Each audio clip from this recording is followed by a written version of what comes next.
Hi, my name is Andrea Orta Mashburn, and today I'm going to discuss how to get a breastfed baby to gain weight. When having concerns about your breastfed baby and gaining weight, the first thing you need to do is that you need to consult your doctor or your pediatrician.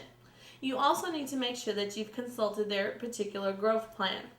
Unless there's an indication that they're not properly gaining weight, then nothing needs to be done further.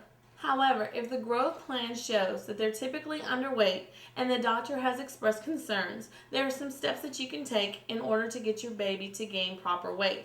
One of the simplest solutions to help your baby gain weight is to make sure that they're on a routine feeding schedule.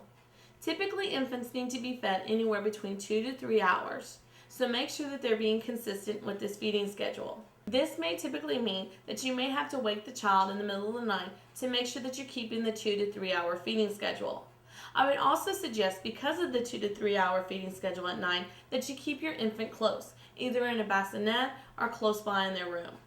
When you're doing the 2 to 3 hour feeding, you'll also want to make sure that you're checking the urination patterns of your infant. Typically, babies that are fed between 2 to 3 hours need to be urinating at least 6 to 8 times a day. You may also want to note that you need to be properly prepared to be able to increase frequency of feedings.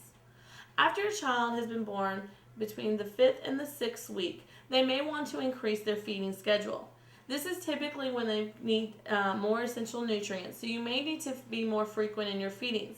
Instead of doing 2 to 3 hours, you may have to increase the time, meaning that they may actually have to be fed anywhere between an hour to 2 hours at a time. Typically, however, this will slump off after the 5th and the 6th week. There are also some things that you can do in your diet to help your child gain proper weight.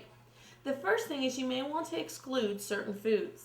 Some of the foods that you can exclude in your diet include cabbage, shellfish, smoked fish, kidney beans, alcohol, soft drinks, or any other kind of liquids with high amounts of caffeine. Once you've excluded those items from your diet, you may want to include the following as well. Make sure that you're eating plenty of fruits, vegetables, typically green vegetables, milk, dairy products, as well as vitamin supplements. So remember, be patient, be safe, and always put your baby's needs first.